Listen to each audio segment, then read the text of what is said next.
저는 오늘 여러분과 함께 창세기 22장 12절로 18절에 있는 말씀 가운데 하나님이 인정하시는 믿음, 이란 제목으로 말씀을 나누고자 합니다. 우리 다 같이 한번 따라합니다. 하나님이 인정하시는 믿음. 아멘이십니까? 여러분, 우리가 믿는 이 믿음의 출발과 시작은 하나님께로부터 시작됩니다. 성경은 창세기 1장 1절에 시작하기를 태초에 하나님이 천지를 창조하시니라.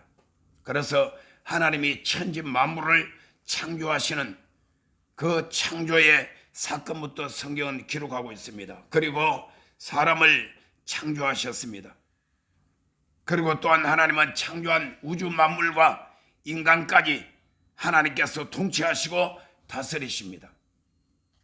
그런데 불행하게도 첫사람 아담과 하와는 하나님께서 제일 먼저 명령하시고 그리고 말씀하신 그 말씀을 불순종하여 인간의 타락이 시작되었습니다. 그러면 하나님은 그대로 내버려 두실까요? 그렇지 않습니다. 벌써 창세기 1장, 2장, 3장에 가서 벌써 하나님께서는 타락한 인간을 구원하실 하나님의 구원 계획을 세우신 것을 우리가 알 수가 있습니다. 그것이 바로 창세기 3장 15절에 나오는 말씀, 이것을 우리는 일컬어서 원시복음이라 이렇게 우리는 말을 합니다. 하나님께서 장차 이 땅에 여인의 후손이 태어나게 할 것이고 그 여인의 후손이 이 땅에 오게 되면 마귀 사탄의 머리를 깨뜨리고 사람을 하여금 불순종하고 거역하여 하나님 앞에 범죄하고 타락하게 만들어서 결국은 멸망받고 심판받아 영원한 지옥의 형벌에 떨어지게 만들었던 마귀 사탄을 다 깨뜨리고 하나님께서 다시 구원하여 하나님의 품으로, 하나님의 자녀로, 하나님이 예비하신 은혜와 사랑과 영원한 축복 속에 다시 회복시키고자 하시는 하나님의 구원 계획이 창세기부터 이미 시작된 것입니다. 요한 3서 2절에는 이렇게 말씀하고 있죠. 사랑하는 자여, 내 영혼이 잘된 같이 내가 범사가 잘되고 내 육신이 건강하리라. 할렐루야. 여러분, 우리가 예수 믿으면 어떻게 된다고 합니까? 우리가 복음을 전합니다. 또 저와 여러분들도 과거에 누군가가 나에게 복음을 증거해서 그 복음을 내가 듣고 믿고 오늘날까지 우리가 예수 믿고 하나님을 섬기며 믿음으로 살아오고 있는 것입니다. 복음이 뭐죠? 예수 믿으십시오. 예수 믿고 죄 용서받고 그리고 이 땅에서 축복받아 잘 살고 그리고 병도 고침받고 그리고 영원한 하늘나라 천국 갑시다. 이것이 복음 아닙니까? 너무나 간단하고 너무나 확실한 이 복음 따라합시다. 예수 믿고 죄 용서받아 예수 믿고 축복받고 예수 믿고 병 고침받고 예수 믿고 하늘나라 천국에 갑시다. 할렐루야. 우리는 이런 복음의 간단하고도 확실한 내용을 우리는 늘 들으며 그리고 우리는 때를 따라서 많은 사람들에게 이렇게 우리는 복음을 전하며 살아가고 있는 것입니다. 그런데 여러분, 문제는 뭐냐? 하나님께서 우리를 위하여 구원 계획을 세우시고 하나님께서 저와 여러분들을 택하시고 불러주셨는데 우리 인간이 해야 할 일이 한 가지 있습니다. 그것이 무엇이냐? 따라합시다. 그것이 바로 믿음이다. 아멘. 믿음. 우리 인간이 가져야 될, 우리 편에서 해야 될 가장 기본적이고 가장 핵심적인 한 가지 일이 있는데 그것은 우리의 믿음이 문제인 것입니다. 어떤 믿음이냐가 문제인 것입니다. 여러분, 오늘날 예수 믿고 교회 다니면 다 믿는다 그럽니다. 세상에 다니는 저 수많은 사람들 오다 가다가 만나거나 혹은 전도를 하거나 혹은 우리가 대화를 해보게 되면 그중에 많은 사람들이 믿음을 가지고 있다고 합니다. 그런데 문제는 뭐냐? 그 사람 속에 있는 믿음이 과연 어떤 믿음이냐는 것입니다. 하나님께서 인정하시는 믿음이어야 하나님의 약속이 내 삶 속에 이루어지게 되고 성취되게 된다는 것을 믿으시기를 주의 이름으로 축원합니다. 나는 믿는다고 하는데 아무리 내가 믿습니다 해도 하나님께서 보실 때에 인정하지 않는 믿음, 하나님께서 인정하지 못하는 믿음, 그 믿음 가지고 절대로 하나님의 약속은 그 개인 속에, 그 믿음 속에, 그 삶 속에 이루어질 수가 없다는 사실인 것입니다. 그래서 오늘 우리는 창세기 22장에 나오는 이 말씀을 중심으로 해서 하나님의 약속과 아브라함의 믿음이 어땠는가, 과연 아브라함의 믿음이 하나님 앞에 어떤 믿음으로 인정받았길래 하나님께서 약속하신 그 모든 약속이 아브라함을 통하여서, 그리고 뿐만 아니라 아브라함의 장차 태어날 그 후손 자손 그 씨를 통하여 하나님이 어떻게 그 약속을 성취시켜 나가는가를 우리가 한번 살펴보므로 오늘 이 자리에 있는 저와 여러분들도 하나님 앞에 인정받는 믿음, 하나님이 인정하시는 믿음을 가지고 하나님이 그리스도 예수 안에서 나와 여러분에게 약속하신 그 모든 약속의 복, 그 모든 약속이 여러분의 삶 속에 이루어지고 성취되게 되시기를 주의 이름으로 축원합니다. 따라합니다. 첫째로 하나님의 약속. 오늘 우리가 창세기 22장 12절부터 우리가 이렇게 하나님의 말씀을 읽었습니다. 그런데 우리는 한번 살펴봐야 될 것이 창세기 12장을 우리가 한번 가서 봐야 될 것입니다. 왜냐하면 하나님께서 제일 먼저 이 아브라함이라는 한 사람을 택하실 때의 그 장면이 창세기 12장에서 나오기 때문인 것입니다. 우리 다 같이 창세기 12장 1절부터 3절까지 우리가 한번 봉독합니다. 시작. 여호와께서 아브라함에게 이르시되 너는 너의 고향과 친척과 아비의 집을 떠나 내가 내게 보여줄 땅으로 가라. 내가 너로 큰 민족을 이루고 내게 복을 주어 내 이름을 창대케 하리니 너는 복이 될지라. 너를 축복하는 자에게는 내가 복을 내리고 너를 저주하는 자에게 내가 저주하리니 땅의 모든 족속이 너로 말미암아 복을 얻을 것이라 하신지라. 아멘. 여러분 보세요. 하나님이 한 사람 아브라함을 택하시고 부르시는 장면이 바로 창세기 12장 1절에서 나오는 것입니다. 하나님께서 아브라함을 택하여서 부르시고 난 다음에 약속하시겠습니다. 내가 너로 큰 민족을 이루게 할 것이다. 두 번째, 내게 복을 주어서 내 이름을 창대하게 할 것이다. 세 번째, 너를 복의 근원으로 삼아서 내가 너를 복을 주는데 너뿐만이 아니라 세계 모든 땅의 족속들이 다 너로 말미암아 복을 받게 할 것이다. 어느 정도냐?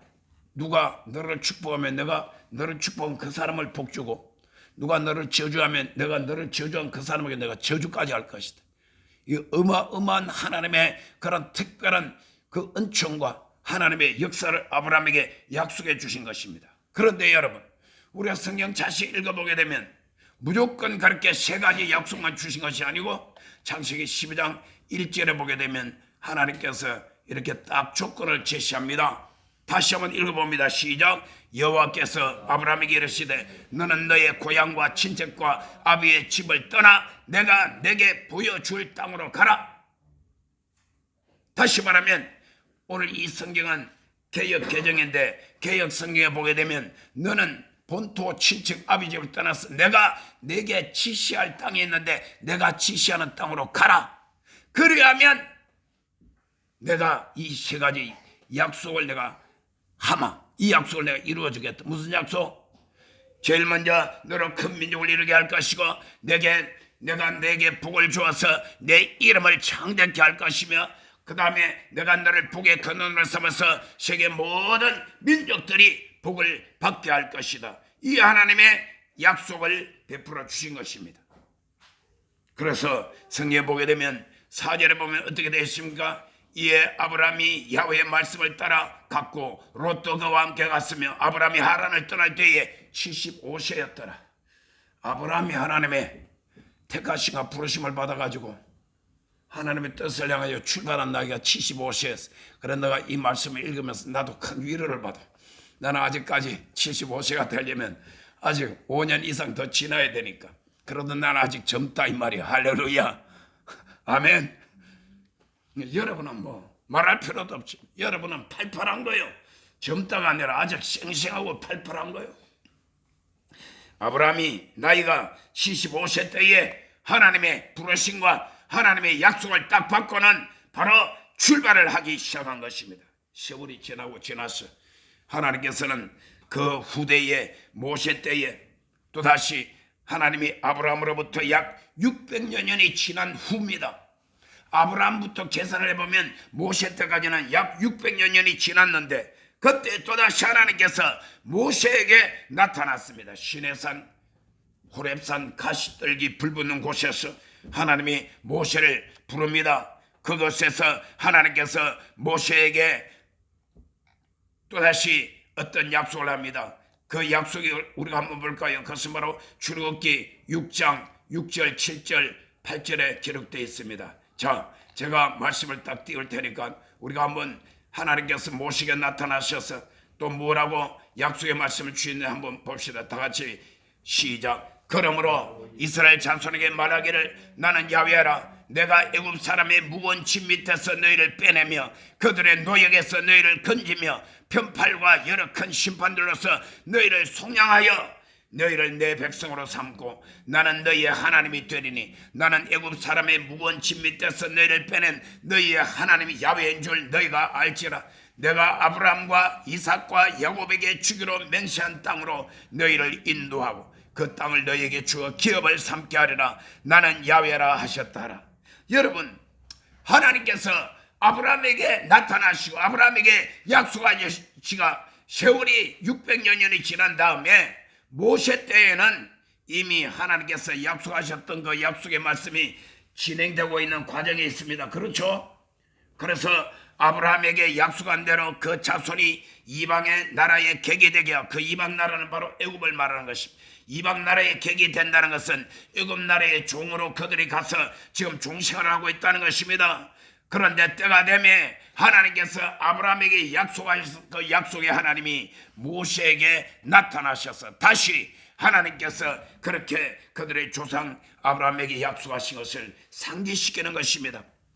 그래서 세 가지를 말하고 있습니다. 첫 번째는 내가 너희 백성들을 이 애굽 땅에 종생활하는 애굽 땅의 바로의 압제하에서 내가 건져서 내가 해방시켜내겠다. 두 번째는 그러난 다음에 광야에 나가서 내가 너희와 그리고 너희 백성들과 언약을 맺을 것인데 나는 너희의 하나님이 되고 너희는 내 백성이 될 것이다. 세 번째, 하나님께서 말씀하시기를 너희 조상 아브라함과 이삭과 야곱에게 맹세하여 주리라고 약속했던 그 땅이 있는데 그 땅 가나안 땅으로 내 이 백성 이스라엘 백성들을 내가 다 인도하여 들여서 그 땅에서 복받고 살게 할 것이다. 할렐루야. 아멘. 자 보시오. 하나님이 아브라함에게 약속하신 하나님이 또다시 600년이 지난 다음에 모세에게 나타나서 약속을 했던 것입니다. 따라합니다. 하나님은 언약의 하나님, 약속을 하시고 그 약속들을 시행하시는 하나님이시다. 아멘. 오늘 하나님은 그런 하나님입니다. 아브라함에게 나타나신 하나님, 모세에게 나타나신 하나님, 이호상 목사에게 나타난 하나님, 신원주 집사님에게 나타난 하나님, 박종기에게 나타난 하나님, 하나님께서는 오늘날 누구에게 개인이나 그 민족이나 하나님께서 나타나시고 하나님께서 말씀하실 때에 약속을 하시고 약속대로 이뤄가시는 하나님입니다. 할렐루야. 따라합니다. 둘째로 시험하시는 하나님. 뭐 하신다? 시험하신다. 여러분, 하나님은 자기 백성들에게 약속, 언약을 하시고 난 다음 그 언약을 이루시기 전에 반드시 시험해 보십니다. 할렐루야. 시험에 통과할 때에 하나님은 약속하신 것을 다 이루어 주시고 성취하는 하나님이신 것입니다. 여러분, 시험은 하나님뿐만 아니라 마귀도 시험을 합니다. 여러분 마태복음 4장에 보게 되면 마귀가 예수님을 시험합니다. 할렐루야. 오늘 두 사람 서로 약속하고 어디서 만나서 옵니까? 할렐루야.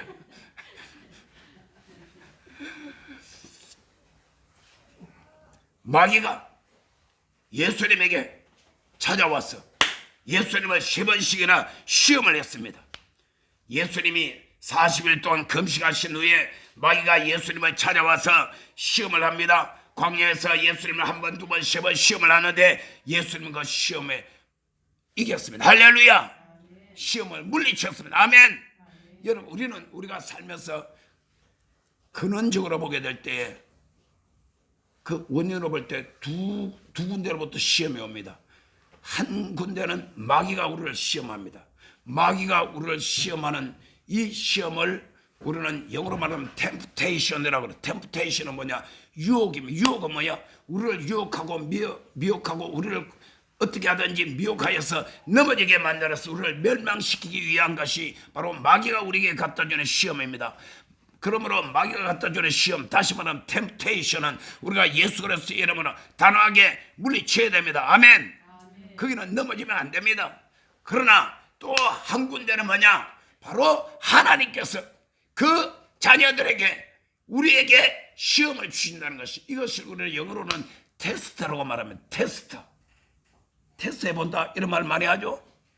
여러분 그래서 여러분 하나님은 우리를 테스트, 왜 테스트를 하느냐? 하나님은 우리를 시험하시는 이유는 하나님은 우리에게 언약하시고 약속하신 그 약속을 성취시켜 주시고 이루어 주셔서 우리로 하여금 영혼이 잘된같이 범사하지 할 때며 강건하게 만들어 주시기 위함인 줄 믿으시기를 주의 이름으로 축원합니다.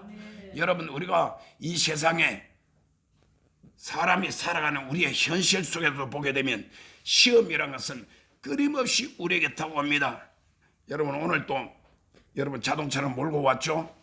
물론 가까운데 걸어와서 오늘 아침에 내가 차를 보니까 어제 밤 사이에 눈이 너무 많이 쌓이고, 눈 쌓인 거는 상관없는데 너무 추워가지고 꽉 얼어붙어가지고 차 문도 안 열리고 자체가 안 열려요.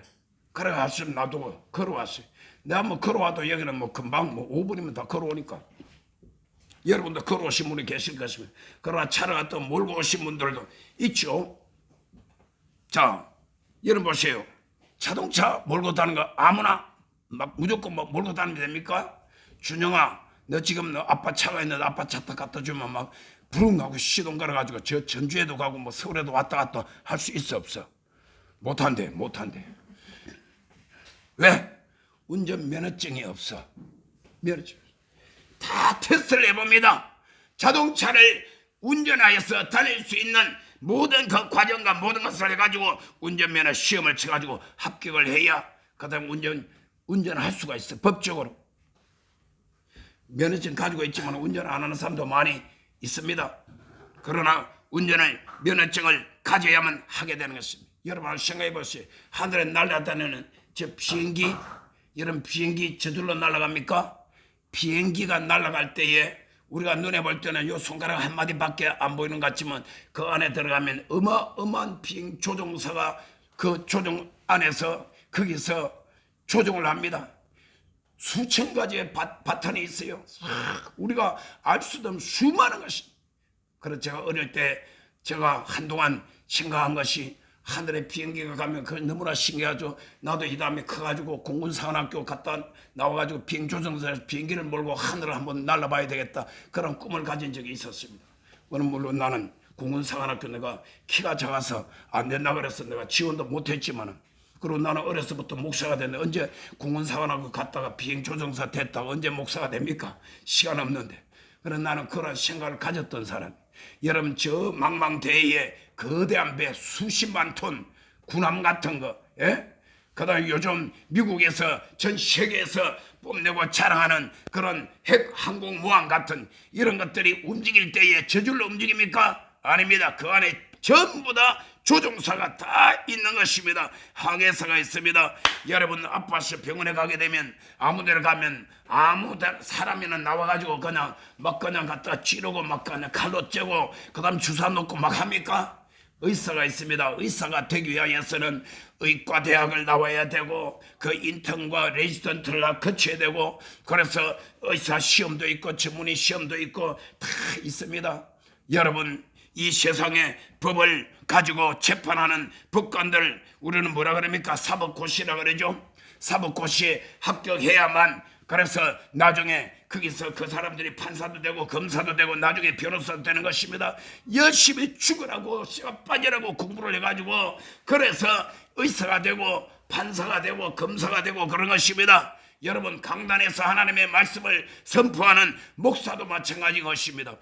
사이비 말고 사이비 빼놓고 오늘날 공식적으로 우리가 인정할 수 있는 각 교단에 소속된 교회 목사님들은 그 교단마다 다 법이 있습니다. 저는 제가 우리 기독교 대한 하나님의 성회라는 이 교단에 한때 오래됐지만 제가 목사고시위원까지 제가 했습니다.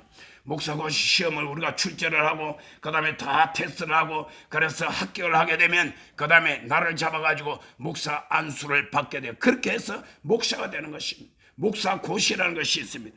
이 세상에 모든 어떤 직종이나 더더욱 전문적인 일, 더 높은 일, 중요한 일을 할수록 그것을 하기 위해서 시험을 더 엄하게 통과하는 것 여러분 상식 아닙니까? 여러분 그렇기 때문에 하나님도 마찬가지 것입니다. 오늘 하나님께서 아브라함에게 나타나서 약속하셨습니다. 너는 너의 본토 친척 아비 집을 떠나 내가 내게 지시하는 땅으로 가라. 그리하면 내가 너로 큰 민족을 이루게 할 것이고 내게 복을 주어서 내 이름을 장대케 할 것이며 그리고 내가 너를 복의 근원으로 삼아서 너를 통하여서 온 족속들이 전 세계 만민이 복을 받게 할 것이라고 이러한 놀란 축복의 약속을 베푸는 이 약속을 한 방에 다 이루어 주신 것이 아닙니다. 그래서 하나님께서는 아브라함을 시험해 보신 것입니다. 여러분 오늘 우리가 본문을 읽은 창세기 22장 12절로 그리고 18절에 보게 되면 이 말씀이 바로 하나님께서 아브라함을 시험해 보시는 장면이 이 가운데 다 있습니다. 다시 한번 제가 여러분들에게 보여드릴게요. 12장 창세기 22장입니다. 창세기 22장. 자, 22장 1절부터 1절과 2절에 우리 다 같이 한번 봉독합니다. 시작. 그 일 후에 하나님이 아브라함을 뭐 하시려고? 하나님이 아브라함을 시험하시려고 그를 부르시되 아브라함아 하시니 그가 이르되 내가 여기 있나이다. 야훼께서 이르시되 내 아들 내 사랑하는 독자 이삭을 데리고 모리아 땅으로 가서 내가 내게 일러준 한 산 거기서 그를 번제로 드리라. 여러분 청천벽력 같은 하나님의 음성이 아브라함에게 들렸습니다. 여러분 하나님은 아브라함을 창세기 12장에서 아브라함을 택하여 부르시고 난 다음에 그때로부터 나이 그때 75세였다 그랬죠. 그때로부터 하나님께서 첫 번째 단계의 그 약속을 성취시키는 과정인데 첫 번째 단계를 이루어 주신 때가 언제냐? 아들 이삭을 주었습니다. 할렐루야. 여러분 큰 민족을 이루려면 자식을 낳아야 되는데 내 혈통에 아들을 놓고 그 다음에 계속해서 번성하고 번성해야 되는데 아들이 없으면 대가 끊어져 버리잖아. 지금 우리 대한민국이 난리 났습니다. 난리 났어요. 지금 소리 없이 대한민국이 앞으로 역사 가운데 미래 역사학자들, 세계적인 미래 역사학자들이 말하기를 대한민국은 앞으로 2000 몇 년도 되면 대한민국은 이 나라가 없어진다. 이러한 지금 예언을 하고 있습니다. 우리가 이것을 그냥 들으면 안 됩니다. 물론 한편으로는 예수님 속히 오신다 그러니까 곧 언제 오실지 모르고 예수님 오시면 모든 세상의 게임은 아웃됩니다. 게임 아웃돼요. 예수님 오시면. 그러나 우리는 예수님 오실 때까지는 우리는 열심히 주님을 섬길 뿐만 아니라 우리 이 땅에서 우리가 해야 될 사명을 감당하는 우리 모두가 되어야 될 줄로 믿습니다. 그러기 위해서 우리는 자녀가 지금 점점 줄어들고 우리는 지금 현실적으로 피부로 느끼고 있습니다. 우리가 이렇게 다녀보면 눈으로 귀로 내 손과 발로 몸으로 그리고 모든 현상으로서 다 느끼게 되는 것이죠. 아 큰일 났다. 요즘 젊은 자녀들이 결혼 정년기가, 요즘은 결혼 정년기도 없어진 것 같아요. 우리 때는 25살에서 30살 그 사이에 대부분 다 결혼식을 했어요. 제가 결혼할 때. 그러나 한중간에 딱 27살에 딱 맞춰가지고 나는 결혼을 해요.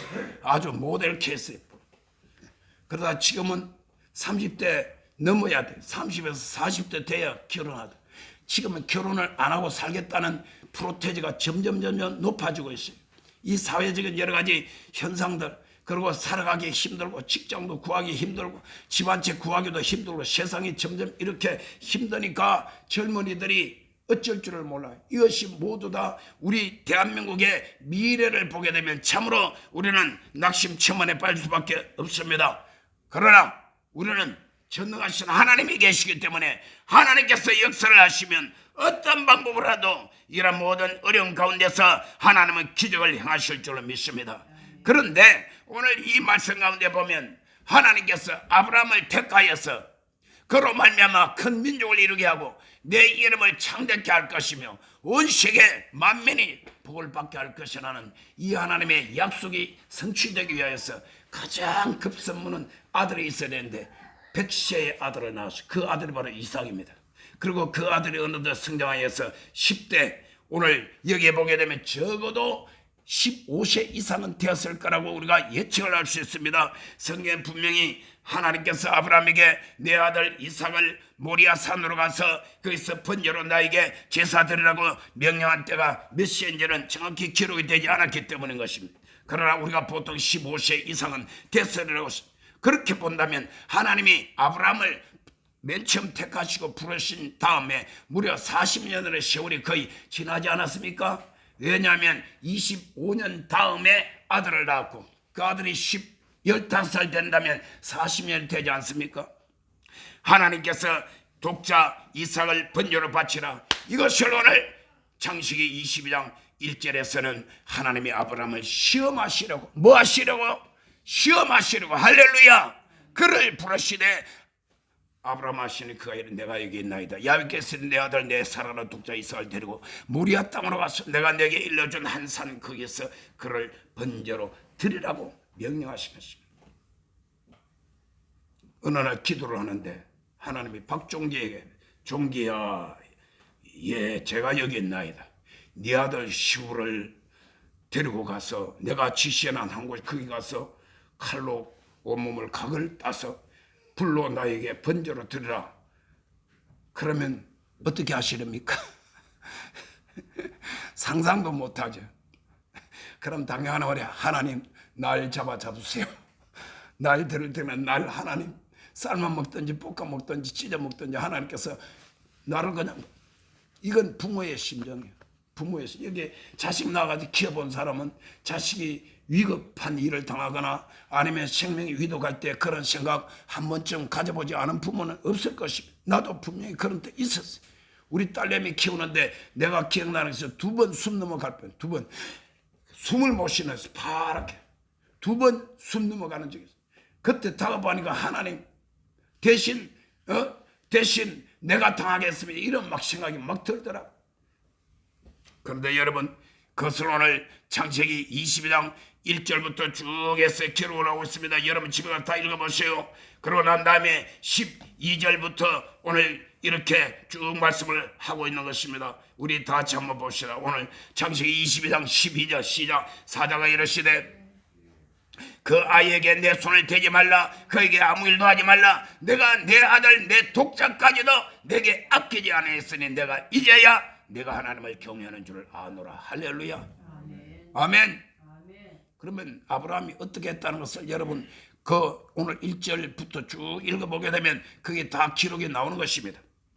여러분 뿐만 아닙니다. 하나님께서는 출애굽한 이스라엘 백성들을 광야에서 시험하신 장면이 나오는 것입니다. 신명기 8장 1절로 2절에 보게 되면 하나님께서 모세를 통하여서 이스라엘 백성들을 애굽 땅의 종된 생활에서 그들을 불러내어 하나님의 기사와 이적과 능력으로 홍해를 건너게 하여서 광야로 나오게 합니다. 그러고 난 다음 신명기 8장 1절로 2절에 내가 오늘 명하는 모든 명령을 너희는 지켜 행하라. 그리하면 너희가 살고 번성하고 야훼께서 너희 조상들에게 맹세하신 땅에 들어가서 그것을 차지하리라. 내 하나님 여호와께서 이 40년 동안에 내게 광야길을 걷게 하신 것을 기억하라. 이는 그 이유는 너를 낮추시며 너를 시험하사 내 마음이 어떠한지 그 명령을 지키는지 지키지 않는지 알려 하심이라. 할렐루야. 하나님이 아브라함에게도 그를 택하여서 부르시고 약속하시고 난 다음에 때가 되면 아들을 주었습니다. 그것도 독자 하나밖에 없습니다. 여러분 나이 100세에 아들 하나 낳았는데 그 다음에 또 계속해서 아들 낳을 수 있겠어요?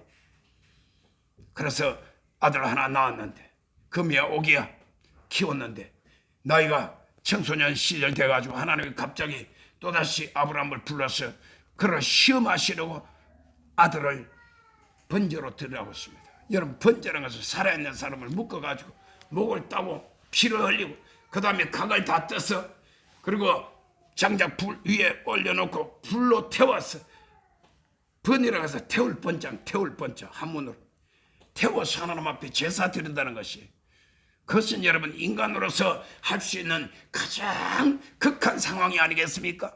하나님이 아브라함 시험하시고 그렇게 하셨습니다. 그런데 여러분 하나님께서 때가 되면 모세를 통하여서 애굽 땅에 있던 종생활하던 이스라엘 백성들을 불러내고 그러고 난 다음에 광야에서 하나님이 또다시 언약을 맺고 난 다음에 하나님이 그들에게 그 언약의 말씀을 다 허락해 주셨습니다. 그러고 난 다음에 신명기에 가서 모세가 죽기 전에 하나님께서 모압 평지에서 이스라엘 백성을 모아놓고 지나간 40년 동안 광야 생활을 다 뒤돌아보면서 그리고 하나님께서는 모세를 통하여서 마지막 임종 전에 이스라엘 백성들에게 다시 한번 설교를 한 장면이 바로 신명기 전체인 것입니다. 그 신명기 8장에서 하나님께서 그렇게 말씀하신 것입니다.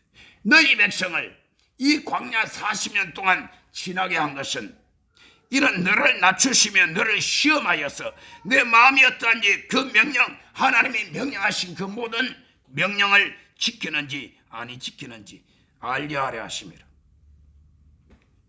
여러분 오늘 여기서 이스라엘 백성들이 애굽에서 나와서 광야 생활 40년 동안 하나님이 그들을 하나님의 명령과 하나님의 말씀을 가지고 그들을 시험하셨다는 이 말은 오늘날 우리에게 무슨 의미냐? 따라합시다. 오늘날 하나님은 예수 믿는 성도들을 교회 생활을 통하여 우리를 낮추시고 하나님의 명령에 순종하는지 순종 아니하는지 시험해 보신다. 똑같습니다. 할렐루야. 출애굽한 이스라엘 백성들이 애굽 땅에 나오자마자 바로 뿅 하고 바로 그냥 가나안 땅에 들어간 것이 아닙니다. 광야 생활 40년은 사도행전 7장 38절에 분명히 말씀하시기를 하나님께서 스데반 집사를 통하여서 이스라엘 출애굽한 이스라엘 백성들의 광야 생활을 오늘날 교회라고 못 박아놨습니다. 그래서 우리가 예수 믿자마자 바로 천국 가는 것이 아니라 예수 믿고 나면 어디로 옵니까? 광야는 바로 교회 생활을 말하는 것, 세상을 말하는 것이 아닙니다. 그런 인위적인 그냥 해석입니다.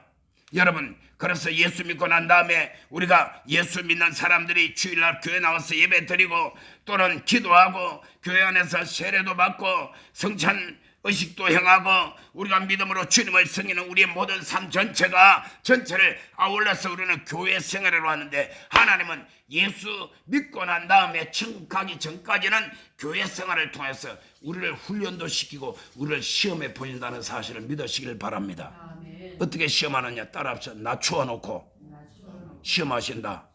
우리를 낮추시고 시험한다는 것은 어떤 의미냐면 모든 면에 있어서 우리로 하여금 어려운 환경 가운데 우리가 들어가게 하므로 그 가운데서도 과연 하나님을 사랑하는지 하나님을 경외하는지 하나님의 말씀대로 순종하며 온전히 주님을 따르는지 우리를 시험하시는 것입니다. 기도할 수 없는 그런 상황 가운데 우리를 갖다가 놓고 과연 하나님 앞에 부르짖어 기도하는지 여러분 너는 내게 부르짖어라. 내가 내게 응답하고 내가 알지 못하는 그거 비밀한 일을 내게 보이리라. 부르짖어 기도하라고 말씀하셨어요. 어떤 일이 있을 때 좋은 일이 있을 때나 어려운 일이 있을 때나 고난에 처할 때나 하나님 앞에 부르짖어 기도하.